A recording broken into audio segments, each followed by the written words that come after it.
Hola, buenas tardes, bienvenidos al tercer encuentro de las charlas de verano de EMA para personas con esclerosis múltiple.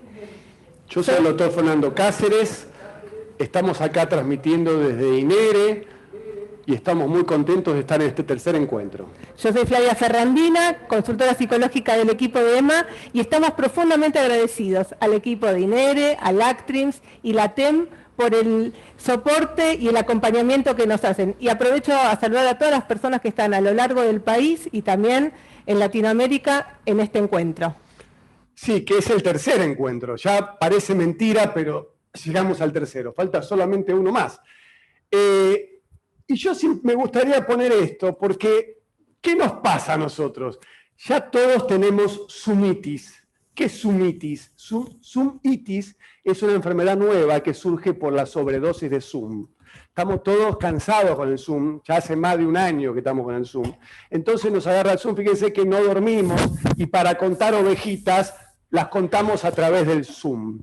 O sea, ya la sumitis nos tiene podrido. Pero a pesar de la sumitis, haremos este encuentro divertido e interactivo. ¿Y cómo vamos a interactuar? Siempre me toca a mí repetir que vamos a hacer preguntas. Preguntas de entrenamiento. Acuérdense que la conexión, el contacto con ustedes va a ser a través de estas preguntas. Perdón, multiple choice. Acuérdense que no tienen que votar en el chat, tienen que votar en la ventanita del Zoom que les aparece. Y como siempre rompemos el hielo con la pregunta que siempre hacemos. Ustedes, 1, persona con esclerosis múltiple; 2, familia, amigo de persona con esclerosis múltiple; y 3, otro, gente de seguridad, político, no sé. A ver, veo una impresionante supremacía de la respuesta número 1, o sea, la mayoría son personas con esclerosis múltiple. Ahí el ítem 3 también tiene algún porcentaje. Me gustaría saber quiénes son esos otros que están ahí ocultos. Bueno, yo si quiere le voy contando, doctor. Sí. Estamos con un amplio predominio de personas con esclerosis múltiple con un 89%. 89%, lo cual está bien, porque este son encuentros para personas con esclerosis múltiple. La segunda pregunta que hacemos de entrenamiento, ¿cuál es? Siempre digo que a los médicos hay que decirle la verdad, queremos saber el grupo etario, dentro de qué franja de edad se maneja. Fíjense, voten en la ventanita. La opción 1 dice menos de 20 años. La opción 2, entre 21 y 30 años. La opción 3, entre 31 y 40 años. La opción 4, entre 41 y 50 años. La opción 5, entre 51 y 61 años. Y la opción 6, más de 61 años. Yo siempre digo que yo estoy en la 5, por suerte. O sea, no sé, por suerte. Pero bueno, a ver, ¿cuál es la que predomina en el día de hoy? Todos hacemos todas estas votaciones al comienzo para un poco conocernos. ¿Qué me puede decir, doctora Saladino, que está en el centro de cómputo? ¿Cuál es la opción más votada? Un 35% entre 41 y 50 años. O sea que son, digamos, mayorcitos, digamos, que tenemos hoy. Ya me pasé de ahí también. Y la otra pregunta, que es la última de entrenamiento que tengo, para las personas con M, obviamente, ¿cuánto tiempo hace que le hicieron el diagnóstico de su enfermedad? Esto es importante porque los expositores, la expositora que va a hablar hoy, quiere saber más o menos cuánto tiempo de evolución. La opción 1 dice menos de 5 años, la opción 2 de 5 a 10 años, la opción 3 de 10 a 20 años y la opción 4 más de 20 años del diagnóstico. Así que me pueden decir, pueden empezar a votar, a ver en el auditorio del día de hoy. ¿Cuál es el que predomina? Uy, veo que está bastante repartidito. Tenemos un poco de todo, lo cual es interesante porque la persona que hable hoy va a tener que dividirse en sus comentarios porque veo que hay muchos va parejo. Hay menos de 5 años, un montón ahí, ¿no? Menos de 5 años, 30%, con un 33% entre 10 y 20 años. Pero bueno, ahí se divide. O sea que entre menos de 5 y de 10 a 20 se divide la mayoría. De 10 a 20 la mayoría. Bueno, y dicho esto, gente, viene lo más importante, presentarle a la protagonista. El día de hoy vamos a hablar de un aspecto fundamental en la esclerosis múltiple, que es los aspectos emocionales, como dice acá la diapositiva de título. Y para eso me toca presentarles a quizás no, a la psicóloga que más experiencia tiene en esclerosis múltiple, lo digo sin ningún tipo de duda, en Argentina y toda Latinoamérica. No digo toda América porque no habla tan bien inglés, pero si no diría América también del Norte, que es mi querida amiga y compañera, la licenciada Débora Fleshler, que la tenemos acá. Hola Débora, hola, bienvenida. ¿qué tal? ¿Cómo Ahí están? tenés toda la gente para vos. Hola, ¿qué tal? Y venite Buenas un poquito tardes. más para acá que voy a Dale. presentar. La licenciada Fleshler va a estar, como siempre nos acompaña, ya la escucharon en off, a la doctora Laura Saladino. Adelante, doctora, que va a estar siempre respondiendo las preguntas que tengan que ver con lo médico. Hola, Laura. Hola, ¿cómo están? Bueno, Hola. Hola a todos. así que, dicho esto, la dejamos a la licenciada Fleshler solita. Te dejo acá Perfecto. el pasadiapositivas, como siempre, hay que tirarle el coso y ahí lo tenés para vos. Bueno, Muy bien. Gracias, Débora. gracias. Y largamos. Bueno, hola, buenas tardes. La verdad que estoy especialmente contenta de estar hoy acá. Realmente es muy simbólico para mí este evento. Yo hace 24 años que Fernando Cáceres me tomó en EMA, y la verdad que son años ya. Y por otro lado, bueno, ahora el proyecto de INERE, que es un proyecto realmente hermoso, con linda gente, muy buena gente, y una parte de mi corazoncito siempre va a estar en EMA, ¿no? Así que también siempre fueron, años muy, muy ricos, 15 años que también estuve en EMA. Así que, bueno, creo que también tenemos que mencionar algo, inevitablemente, porque además si estamos hablando de psicología y estamos hablando de estados emocionales, en este contexto, que un poco en este contexto surge justamente la idea de estas charlas de verano, que son charlas realmente que vienen como a acompañarnos en esta pandemia, en esta locura. Y lo que pasa con la psicología es que todos hablamos de psicología y todos sabemos sobre psicología, porque la psicología es nuestra vida, ¿sí? Lo que sentimos, lo que pensamos, lo que nos pasa. Y a veces terminan banalizando algunas cosas. Yo creo que todos durante este año dijimos, qué locura lo que estamos viviendo, qué locura, esto parece una película, ¿no?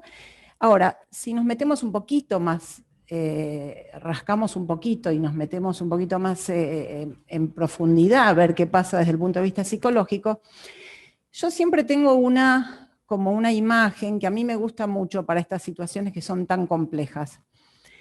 Pensemos que durante todo este tiempo estamos en algo así como una terapia intermedia. ¿Qué quiere decir esto?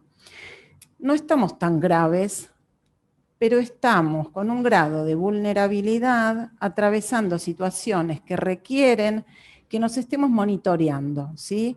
O sea, si tratamos de describir un poquito más lo que es esta pandemia, es incertidumbre, encierro, amenaza, convivencias forzosas, soledades forzosas, temor, quietud para una persona que tiene una enfermedad y para todos los que tenemos que movernos, ¿no? Realmente es una situación muy complicada, muy, muy complicada, y esto empieza a dar síntomas. ¿Por qué digo esto? Tenemos que estar atentos, porque no es gratuito estar viviendo todo lo que estamos viviendo. Ahora, todo esto es lo que ya sabemos. Este año me pasó con varios pacientes míos, que algunos supongo que estarán ahí del otro lado, que dijimos, epa, ¿qué pasó? Parece como que de golpe el mundo tiene esclerosis múltiple. Una cosa rarísima, empezamos como a ver que la gente empezó a vivir muchas de las cosas que vivimos desde la esclerosis, ¿no? De golpe la gente empezó a entender lo que era la incertidumbre, empezó a entender lo que era el que el adentro sea un refugio y el adentro algo más incómodo. De golpe la gente empezó a entender que la incertidumbre es parte de esta cuestión. Y fue como raro, porque de golpe dijimos, wow, algo de esto que está pasando nos hace sentirnos no tan raros, ¿no? Como que algo de esto nos está pasando a todos. A ver, y pensemos que esto es como el lado B de todo lo que nosotros miramos. Aún lo que está, lo que es claro, que es malo. Fíjense que una cosa importantísima que pasó. Se resolvió el tema de la fatiga para muchos pacientes. De golpe, la pandemia, la cuarentena logró que un montón de pacientes entiendan que la fatiga se podía manejar. Y esto fue rarísimo, ¿no? Lo que no consiguieron una cantidad de neurólogos a lo largo de la historia, de golpe, cuando estuvo el permiso de descansar, de tener otro ritmo, de manejar los tiempos de otra manera, esto se pudo como resolver, ¿no? Se pudo mejorar un montón. Bueno, pero esto, digamos, nada, este es el panorama en el que estamos. Y yo quiero decirles una cosa, que para mí de alguna manera esta es una charla como de posgrado, digamos. ¿Por qué digo esto?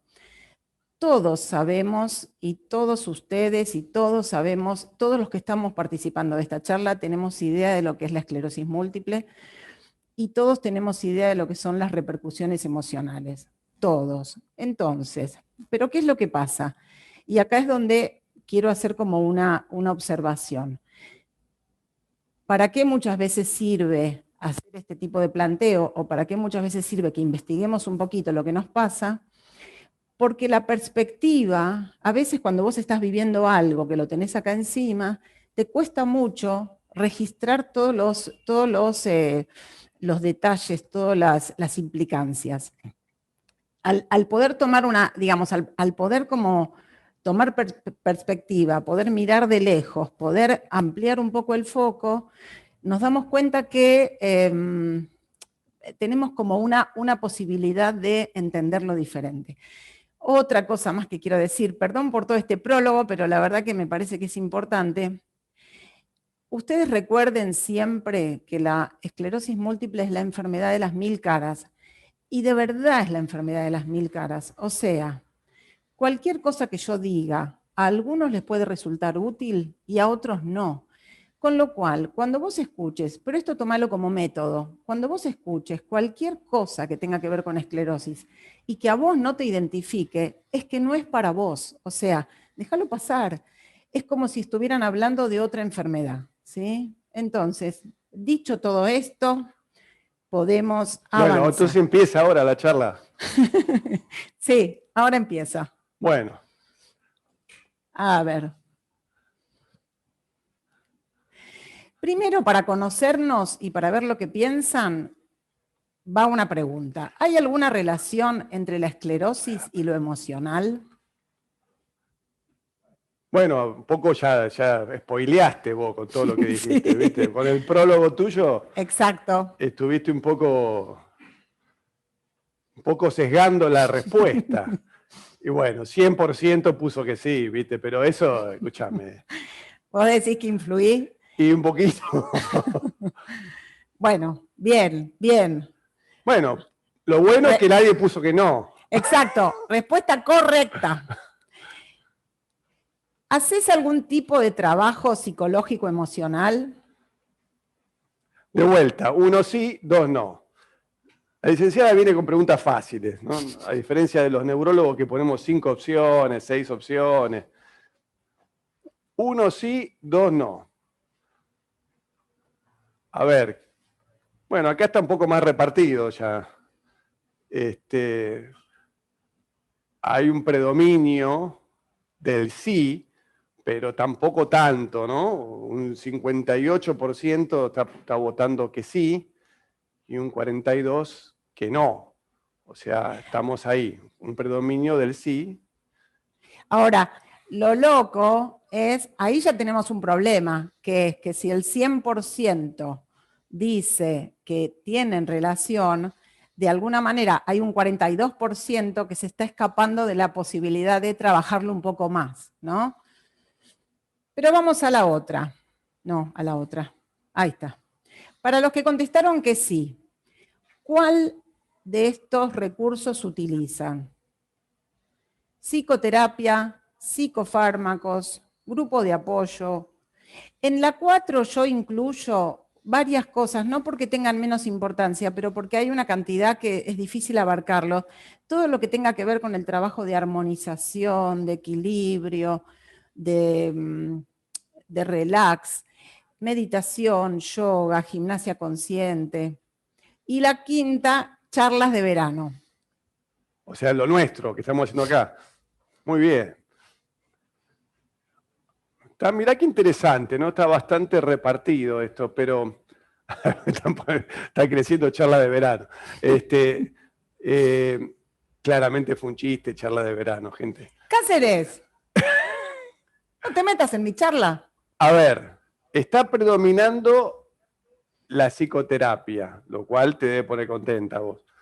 Pero interesante que un 25%, un 35% puso psicoterapia, pero un 25% puso esa cuarta, que es un poco todo, ¿no?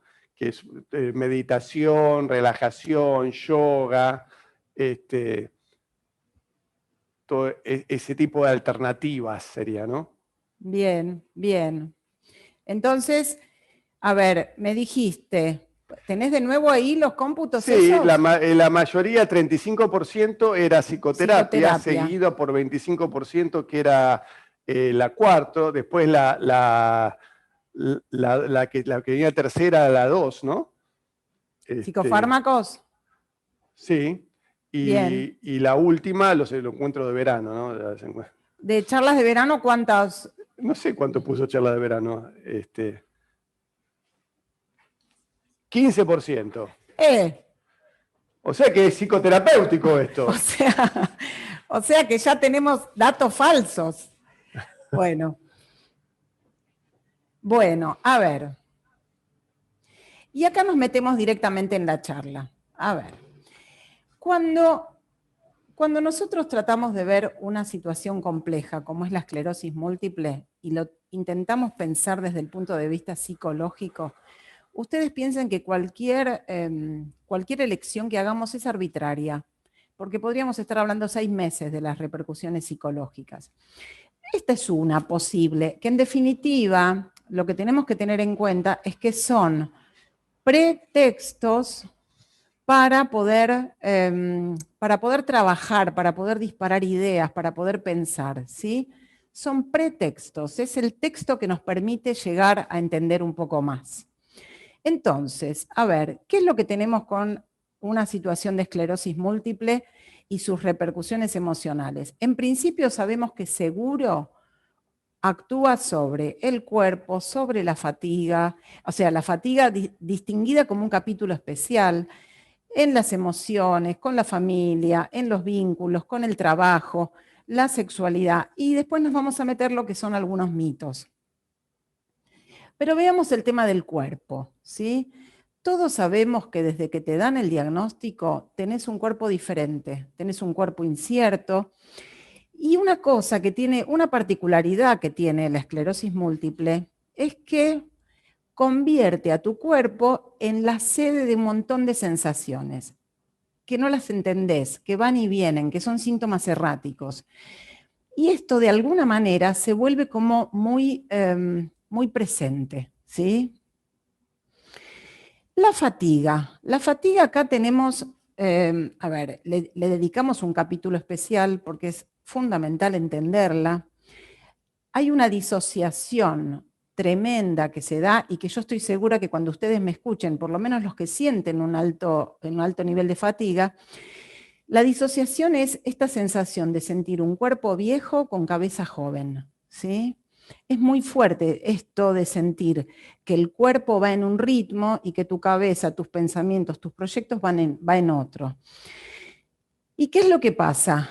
Cuando vos sentís esta fatiga en estado, digamos, fuerte, cuando vos te sentís realmente fatigado, se vuelve como un paquete de emociones, donde es muy difícil discernir cuánto es desinterés, cuánto es bajón, cuánto es enojo, cuánto es abulia. Es muy difícil, es como un gran paquete que sentís y que hay que hacer como una distinción quirúrgica, más o menos, para poder trabajarlo.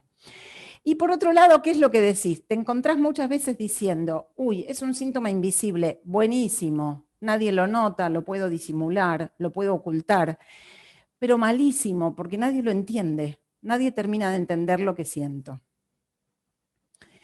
Y la sexualidad. La sexualidad, ¿por qué me puse acá me puse como en el... Esto se habló la semana pasada y la semana pasada dijimos que vos ibas a tocar los aspectos emocionales de la sexualidad, ¿no? Exacto. Como habló el doctor Katz la semana pasada, yo hoy quiero hablar, la sexualidad tiene, los que estuvieron la semana pasada y si no los que pueden buscar la charla, hay 3 tipos de disfunción, que esto es muy interesante saberlo. Yo siempre sugiero que hay algunos saberes que son terapéuticos, o sea, hay saberes que tenemos que profundizar y que tenemos que investigar, porque nos permiten afrontar y abordar la situación y resolverla de otra manera. Entonces, la sexualidad sabemos que tiene disfunción primaria, secundaria y terciaria, pero yo hoy quiero hablar de otra cosa. Hoy yo quiero meterme con otro, sería como la previa. ¿Por qué me interesa? Cuando se mete la esclerosis, que acá puse la tercera en discordia, porque aparece y tiene mucho peso y ocupa mucho espacio, empieza a generar una alteración de la corporalidad.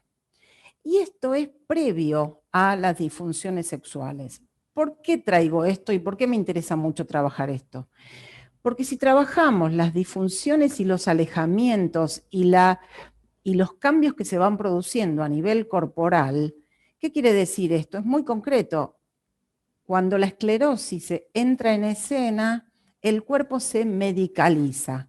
El cuerpo pasa a ser como un nuevo cuerpo. Entonces, empiezan a faltar las caricias, empiezan a faltar los abrazos, se empieza a dar un alejamiento corporal, empieza a cambiar el lenguaje. Hoy cómo te sentís, hoy estás cansado, hoy estás cansada. Y ahí es donde ya nos estamos metiendo en lo que sería como los inicios de una disfunción, ¿sí?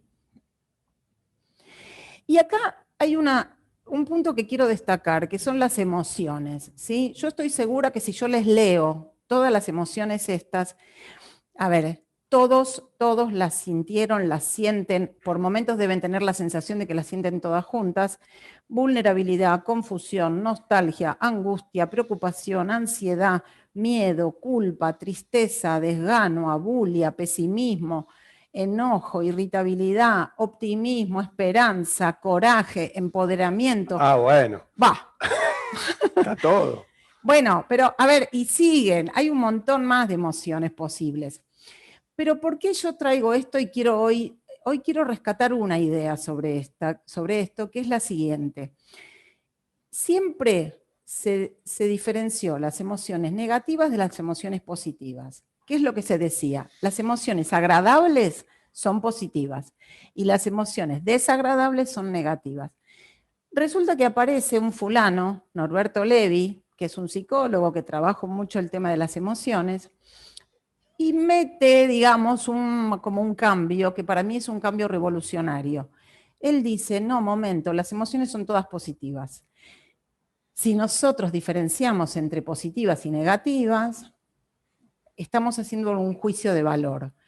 Y lo que naturalmente la gente va a intentar es evitar vivir emociones negativas. Y en realidad las emociones negativas son parte del mapa de nuestras emociones y nos van diciendo qué es lo que nos pasa, por dónde andamos, por dónde se visualizan los cambios que necesitamos. Son señales de que algo está mal, son señales de que algo empieza a mejorar. O sea, las emociones son todas positivas, aún las desagradables. Y llegamos a la familia. A ver, en la familia pasa lo mismo que nos pasa como personas. La familia responde con los recursos que tiene y de golpe se ve impactado. Una de las primeras descripciones que encontrás en cualquier libro es que dice, la familia entera tiene esclerosis múltiple o la familia entera está diagnosticada. A ver, pongámosle un poquito de matices, ¿sí? Lo que creo que esto rescata es la idea de que repercute a toda la familia lo que estamos sintiendo, lo que está pasando. Y la familia responde como puede, va ensayando, responde con excesos, responde con ausencias, responde con desviaciones de rol, esto es muy común. Compensaciones, cuando uno está por ahí sobreinvolucrado con la enfermedad del familiar, habitualmente aparece otro que dice, no, vamos a pensar en otra cosa, vamos a hacer otra cosa. Y por otro lado, esta idea a mí siempre me gustó mucho para rescatar, que es que la familia aparece como deudores de un crédito impagable. ¿Qué quiere decir esto? Y esto les pido que por favor lo pensemos, porque cuando a uno le pasa algo, digamos, que lo enoja, que le desagrada, que no está de acuerdo con lo que le está pasando, enseguida quisiera encontrar la oficina de reclamos del universo, pero resulta que el universo no tiene una oficina de reclamos. Entonces, ¿qué es lo que haces? Ese enojo habitualmente lo desplazás a la gente que tenés más cerca y sobre todo a la gente con la que contás de alguna manera con su incondicionalidad, lo cual es una trampa, ¿sí? A ver, es feo, es de mal gusto hacer eso. Pero tengamos en cuenta esto, ¿sí? Otra de los dichos, ¿no? que se dicen es, la enfermedad te cambia el carácter. Bueno, creo que tiene que ver un poquito con esto, ¿sí? Y los vínculos en general, los otros, ¿no? Los otros, la mirada de los otros, somos los mismos, ¿quién cambió? ¿Me entiende? ¿Me hago entender? Esto yo casi les diría que lo usen como una sola pregunta. Si yo empiezo a entender que hay algo que me diferencia del otro, que me distancia, hay algo que muy posiblemente yo no estoy explicando bien o no estoy abriendo una puerta, ¿sí? El trabajo. Llegamos a un rubro que para mí es crucial que lo podamos pensar porque además es controvertido. A ver, el mundo del trabajo tiene reglas propias, ¿sí?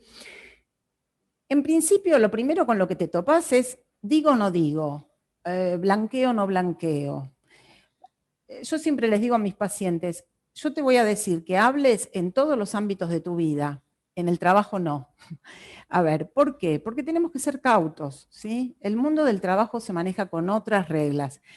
De hecho, todos nosotros, todos los que estamos acá en esta charla, obviamente que estamos de acuerdo con defender los derechos, obviamente. Pero ojo, porque también tenés que entender que defendiendo algunos derechos te vas a encontrar con algunos efectos reales. ¿Qué quiere decir esto?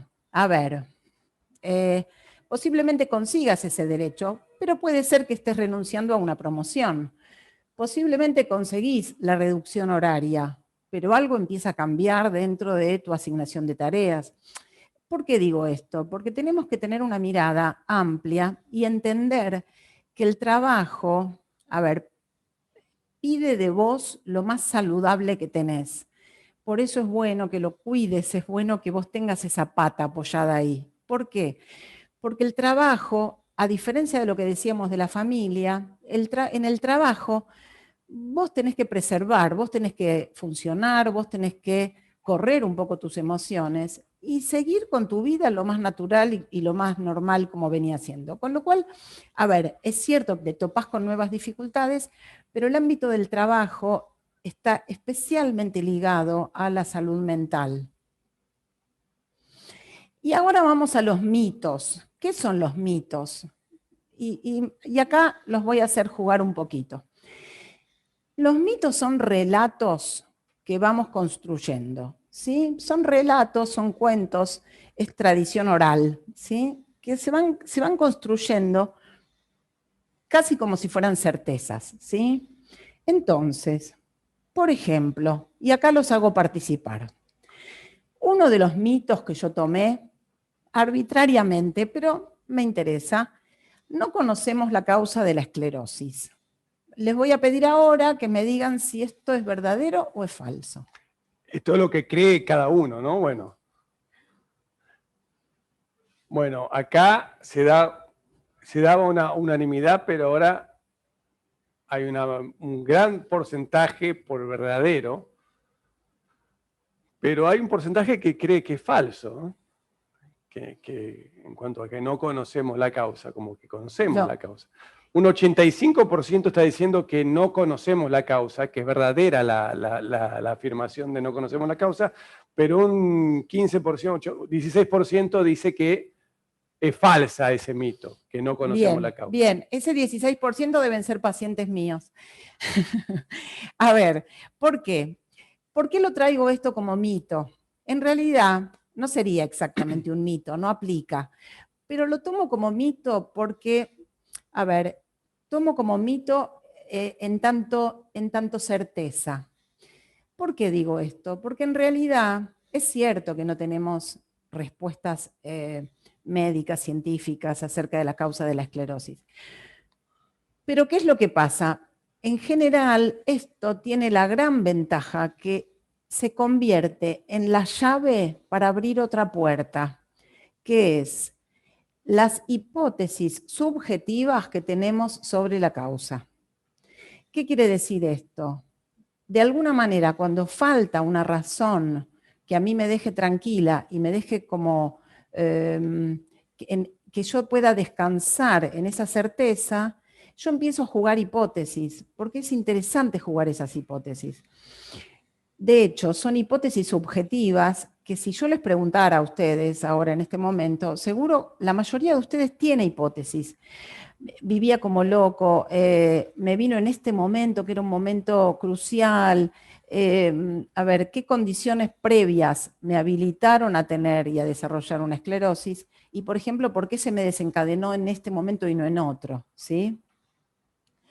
Entonces, de alguna manera, esa hipótesis subjetiva se convierte como en la brújula de cambio, ¿sí? O sea, yo por ahí puedo empezar a visualizar que puedo hacer un cambio en mi vida para estar mejor, ¿sí? Vamos a otro mito. A ver, la persona con EM debe evitar toda preocupación o disgusto. Es muy común, ¿eh? No se puede estresar. No me molesten porque tengo esclerosis múltiple, ¿no? Sería un poco así, ¿no? No spoilees. Uno es verdadero, otro es falso. Acá pueden votar por ahí familiar. Sí, exacto. Y acá me gustaría exacto. Bueno, llamativamente, no sé si llamativamente, pero la mayoría está votando que es falso esta afirmación. Bien. O sea que hay que toda la persona con EM tiene que evitar preocupación o disgusto, que no se puede estresar. Bueno, se tendría que mudar a otro país, ¿no? Si fuese verdadero. En realidad, a ver, es interesante. Tendría que no ser humano, ¿no? Y acá hay una cosa que a mí me parece que es importantísima, ¿no? La verdad que llamativa la respuesta y me alegra esta respuesta porque en general es como la gente se engancha más a pensar que no puede haber ningún tipo de estrés. Y esto no es así. O sea, las emociones no se evitan, las emociones se trabajan. Y esto mismo sucede con el estrés. Pero además yo te agrego alguna cosa en relación al estrés que me parece muy importante saberlo. ¿Qué es lo siguiente? A ver, el estrés tiene muy mala prensa, muy mala. Pero hay una parte del estrés que es bueno. Hay una parte del estrés que es sano. ¿Qué es lo que nos hace el estrés? El estrés nos impulsa a crecer y a buscar nuevas respuestas, ¿sí? El estrés nos dice, esto no es suficiente, y de golpe uno se pone a estudiar, o de golpe uno cambia de trabajo, o, busca nuevas respuestas ante problemas nuevos. Esto por un lado. Por otro lado, últimamente digo las últimas décadas, lo que se empezó a ver es que no podemos hablar de situaciones estresantes per se, ¿sí? Que en realidad lo que nosotros siempre hablamos es de una combinación de un evento potencialmente estresante y un sujeto que se estresa. ¿Por qué digo esto? Porque esto es fundamental. Acá nos pone al sujeto como protagonista. El sujeto puede o modificar, digamos, en principio el sujeto está empujado a dar una respuesta al estrés. Y básicamente tiene dos opciones, que es o intenta modificar el medio externo o intenta modificar el medio interno, con lo cual se para frente a este estresor de una manera diferente, ¿sí? Entonces, en realidad lo que tenemos que hacer es trabajar nuestra posibilidad de manejarnos frente a los estresores de otra forma. Porque además es un poco esto que decía Fernando. A ver, especialmente en nuestro país podemos decir que se caracterizaría por ser un poco inestable, ¿sí? Pero en realidad, en tanto humanos, tenemos, digamos, estamos enfrentando situaciones de disgusto, de preocupación, de estrés, permanentemente, ¿sí? Bueno, pasamos al otro mito. ¿Hay más mitos? ¿Más mitos hay? Hay más mitos. A ver. Una buena pareja y una buena familia deben participar en todo. Es difícil ¿eh? Bueno, acá hay una notable mayoría que es falso, ¿no? O sea, casi 70-30 están votando que es falso, esto no es verdadero. Bien, bien. Sí, esto terminó así. Más del 70%, 73% falso. Bueno, excelente, excelente. A ver, ¿qué quiere decir esto? A ver, las transformaciones de los vínculos son los que de a poco van llevando a digamos, van construyendo una disfunción, ¿sí? O sea, un hijo es un hijo, una pareja es una pareja, un padre es un padre, un amigo es un amigo. Pueden entrar y salir en el acompañar, pero lo que no pueden es convertirse en terapeuta, en enfermero, en médico, en cuidador. A ver, esto es lo que estamos como tratando de defender. ¿Y por qué lo traigo? De cualquier manera, me alegra la respuesta de ustedes, porque habitualmente es un mito desde el amor, lo cual hace que sea más difícil cuestionar, ¿sí? Los mitos del amor nos atrapan, porque es como el mito de yo tengo que estar disponible e incondicional, ¿sí? Pero está perfecto lo que contestaron, digo. A ver, ¿con esto qué digo? Porque estos mitos que yo traigo, ¿y por qué me gusta jugar un poco con estos mitos? Porque no son ni del todo verdaderos ni de todo falsos, ¿sí? Es como un juego, como les decía antes, es ese relato, ese pretexto que nos permite trabajar y pensar. Y avancemos. El último mito de la tarde. Otro mito, a ver. El último mito. Cuando estás enfermo, la gente se aleja. Interesante ¿eh? ¿Quién no estuvo enfermo alguna vez, no? Porque no es solamente para las esclerosis múltiple. Exacto, tal cual. ¿Quién no estuvo? Porque a veces piensan que el equipo de salud no se enferma, piensan los pacientes. Tal cual. Bueno, acá hay una mayoría, pero no tanta. Está 61-39. Falso 61. Falso. Pero bien. Un 39, un 40% casi dice que sí, que se aleja. Sí. A ver, este es un mito peligroso, peligrosísimo. Es el perfecto ejemplo de profecía autocumplida. ¿Qué quiere decir la profecía autocumplida? Que vos haces una predicción que se convierte en la causa de lo que después sucede, ¿sí? Entonces, si yo digo que cuando estás enfermo la gente se aleja, esto modifica mi conducta. Me pongo defensiva, me alejo, me pongo distante.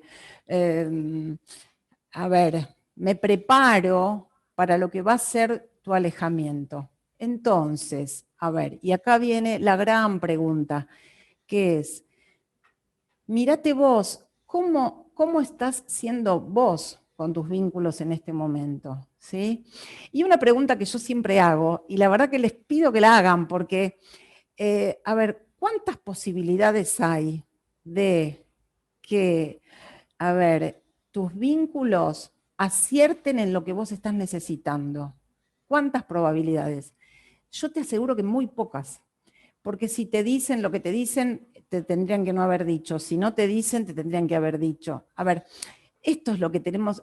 ¿A qué los invito? A que todo el tiempo nos pongamos de protagonistas de la situación. O sea, si yo me pongo a medir si me decís o no me decís lo que yo estoy esperando, ahí lo que yo te digo es comunicar, sé docente de tu situación, sé docente de lo que vos necesitas y a tus vínculos se los vas a hacer más fácil. Bueno, muy bien. ¿Puedo hacer una pregunta yo? ¿Cómo no? O un mito, a ver, porque a veces es un mito esto, ¿no? Si A yo, ver. y esto es importante, yo hablo obviamente desde lo médico, ¿no? Tenemos a la doctora Saladino acá también. Un mito sería si yo tengo que tomar un psicofármaco, porque vos pedís una consulta muchas veces con un psiquiatra, estoy más grave. O estoy, para decirlo en términos científicos, estoy jodido. Porque el hecho de ser medicado implica que ya pasé un grado de compromiso emocional peor. ¿Eso es verdadero o falso? La pregunta se la hago a usted, licenciada. Es falso, es falso. A ver, y acá tenemos buenísimo lo que preguntas. A ver, porque con la medicación solemos tener dos desviaciones. Está el que quiere resolver todo con una pastilla y que enseguida busca el psicofármaco que lo calme, que lo tranquilice, que le resuelva el sufrimiento y que se lo quite el sufrimiento. Y están los otros, los que piensan y los que sienten un poco esto que decías vos, Fernando, que si acepto un psicofármaco, quiere decir que nunca más lo voy a poder dejar, que estoy más grave. Y o esto lo tengo que resolver solo. Esto lo tengo que resolver solo. Exacto, esto lo tengo que resolver solo. Y la verdad es que los psicofármacos son un recurso muy valioso, muy valioso. A ver, y son un recurso muy valioso para ser usado cuando corresponde y con quien corresponde, porque es una intervención, ¿no? Es lo mismo que a veces nosotros hablamos de los grupos de apoyo. Los grupos de apoyo también son una intervención y no van para cualquier persona. Entonces, a ver, es un recurso que en un momento, por ejemplo, una cosa interesante, digo porque acá se empiezan como a cruzar líneas, ¿no? La fatiga es un problema. Si una persona no está pudiendo dormir, esto después redunda en irritabilidad, cambio de carácter, mal rendimiento en el trabajo, fatiga. Entonces, de golpe ahí, necesitas un psicofármaco para poder equilibrar y para empezar a hacer como un buen manejo del sueño. Hay situaciones de ansiedad que cuando, a ver, la ansiedad es común a todos tenemos una cuota de ansiedad. Cuando esa cuota de ansiedad supera lo que podés metabolizar y manejar, es perfecto en ese momento indicar un ansiolítico. Ahora, muchas veces uno piensa que en situaciones así, las dos patas son perfectas, el psicofármaco y una psicoterapia. Si a mí me preguntas, yo digo siempre, esto es como el paquetito perfecto. Cuando se necesita un psicofármaco, tener la posibilidad de tener un espacio donde poder pensar y trabajar sobre lo que está operando, es como que el psicofármaco agarra la perilla del volumen y te baja el sufrimiento y te baja el ruido. Cuando baja el ruido, vos podés empezar a trabajar y a pensar y a analizar qué es lo que te está pasando. Tiene un comentario la doctora Saladino. Yo en esto me parece que es fundamental el trabajo en equipo, ¿no? En estar comunicados todos y justamente desmitificar lo que vos estás diciendo, que la persona pierda miedo de hacer la consulta con el psiquiatra, porque muchas veces los pacientes son medicados por el neurólogo, ¿sí? Y el diagnóstico no se hace con un formulario, si tienen depresión o si tienen ansiedad, no se hace con un formulario de autollenado, sino que se hace con una consulta clínica, ¿sí? Como el neurólogo hace sus evaluaciones, como el psicólogo hace sus evaluaciones, el psiquiatra también necesita hacer el diagnóstico. Entonces esto de estar todos juntos haciendo una buena anamnesis, una buena historia clínica, es fundamental a la hora de poder hacer un diagnóstico y va a ayudar muchísimo más a la persona. Me parece que esto es la base de esto, de perder el miedo a tomar una medicación y que la medicación no me va a solucionar todo, sino que entre todos podemos ayudarlo mucho más. Sí, sí, absolutamente, absolutamente. Bueno, entonces, volvemos acá a este círculo de la fortuna. A ver, algunas sugerencias para que hagan en sus casas, ¿sí? Que seguro no dañan. El cuerpo. La primera ley es que no le otorgues a la esclerosis ni una baldosa más de la que necesita, ¿sí? Busca equilibrar la renuncia con el placer. ¿Qué quiere decir eso? Encontrar la manera de equilibrar el dolor con el placer, la incertidumbre con el disfrute, la tristeza con el helado, por ejemplo. Esa es una combinación que a mí me resulta, puede no resultar a todos, pero a mí me resulta. A ver, después, ¿qué se hace con la fatiga? ¿Sí? La fatiga es, aprovechenla, la fatiga es maravillosa, si se dejan de pelear con la fatiga. La fatiga es el gran permiso para elegir, para descansar, para privilegiar, para empezar a registrar más tus propias necesidades. La sexualidad, animate, habla, investigá, pensalo como un símbolo. A ver, es el símbolo, por eso yo decía esto de que es como el contrapunto de la fatiga. Es el símbolo de un cuerpo placentero, del cuerpo que se puede comunicar y que tiene ganas de disfrutar, ¿sí? Las emociones, animémonos a vivirlas, no te asustes, va en esta línea de lo que te decía, son emociones positivas también. Ahora, ¿cuál es el único riesgo cuando vivimos emociones fuertes? El único riesgo es que te regodees en esa emoción y que te quedes ahí instalado. En tanto, yo acá usé la imagen de nada en esas aguas, pero no dejes de bracear, ¿no? No te quedes instalado ahí.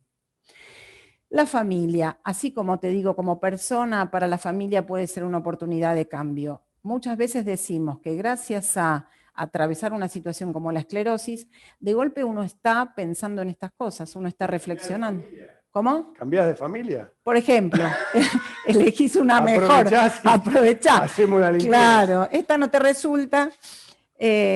No, la verdad que, a ver, son oportunidades para poder repensarse, ¿sí? El vínculo con los otros, un poco esto que te decía.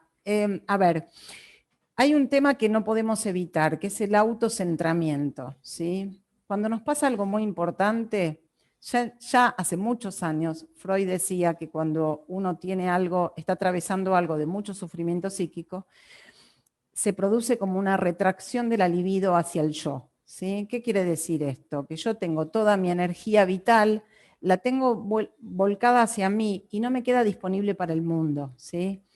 Entonces, esto nos pasa a todos los que atravesamos situaciones difíciles nos pasa.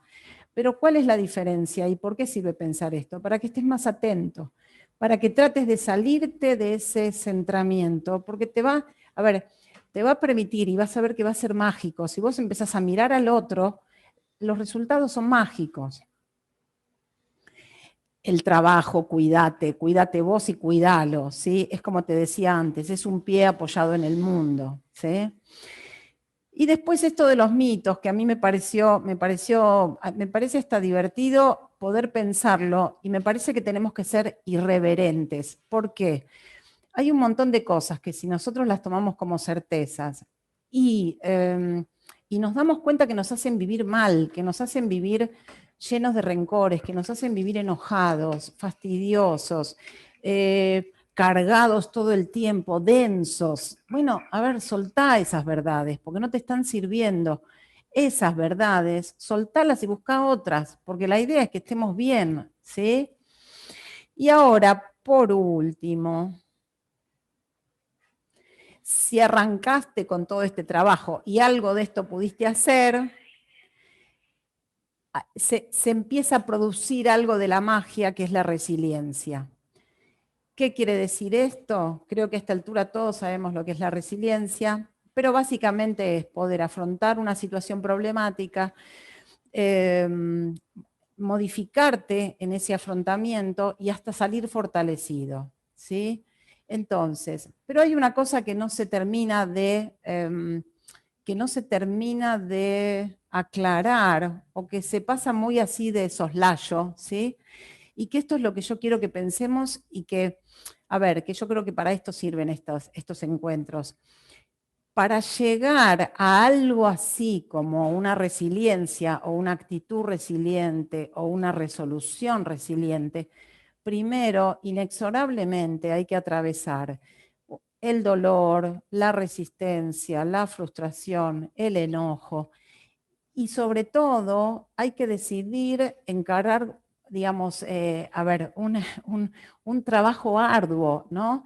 Ahora, nuestra convicción en este sentido es que, bueno, por supuesto, los resultados son buenos, y por otro lado, no tenemos ninguna duda de que juntos se hace mucho más fácil. Así que, bueno, gracias. Voy a dar un último consejo, porque esto de la pandemia y la cuarentena, bueno, parece que vienen para un poquito más de tiempo, ¿no?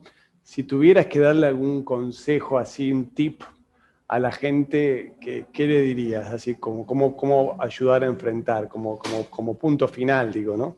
Sí, mira, a mí, en principio, una de las cosas que pienso es que de verdad no minimicemos el sufrimiento psíquico, o sea, no lo incorporemos como natural, ¿sí?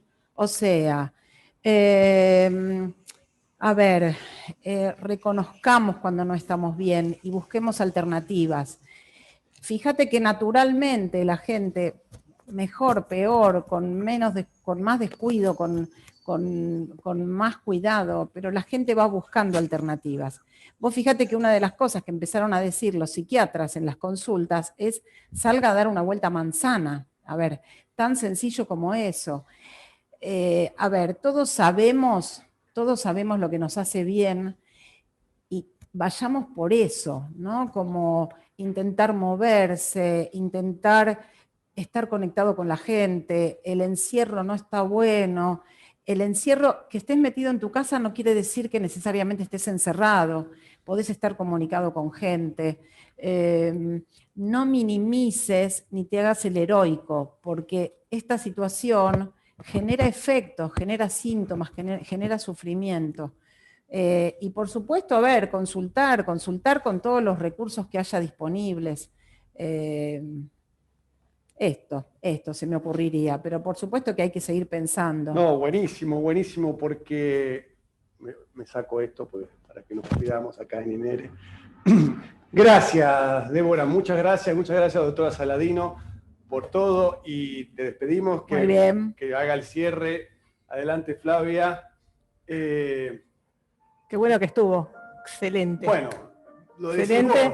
Lo digo yo porque sabemos que de eso se trata, ¿eh? Las emociones nos dirigen. Y Emma tiene mucho para brindar en estos momentos. Sí, en estos momentos, y como desde hace 35 años, bien vos lo sabés, tenemos grupos de apoyos, entrevistas de orientación, las charlas de verano que vamos a continuar y mucho más. Así que los esperamos, y volver a agradecer. No, y los grupos siguen funcionando. Los grupos de apoyo están, Fernando, funcionando por WhatsApp, y ahora arrancamos de nuevo semanalmente, por una vez por mes, desde marzo. Eso es una estrategia interesante, ¿no? Un poco lo que dijo Débora, grupos para personas recién diagnosticadas, para jóvenes. Hay un grupo que es de todo el país, de Ushuaia, La Quiaca e internacional, gente de Venezuela y Uruguay. Ah, mira vos. Y Paraguay. Bueno. Y también tenemos para familiares, que también es importante, ellos que son parte de este diagnóstico, como antes decía Débora. Así bueno, muchas gracias a la licenciada Fleischer, a la doctora Saladino, que siempre está firme todos los encuentros para la pregunta médica o la acotación médica. Y bueno, y nosotros decirles que nos queda un encuentro más, los esperamos el miércoles que viene, a la misma hora, estén todos conectados. La semana que viene es un tema de actividad física y ejercicio físico, un tema muy importante. Pasamos de la mente al cuerpo. Sí. No, es muy importante todo este tema de la actividad, porque con todo esto de la pandemia también estamos todos atravesados. Vernos integralmente, ¿no? Claro, tratamos de tocar todos los temas. Si bien es imposible somos en 4 encuentros, tocar todos los aspectos. Así que los esperamos, el miércoles que viene, a todos acá a las 7 de la tarde para hablar de ejercicio físico y actividad física. Chao, hasta la próxima.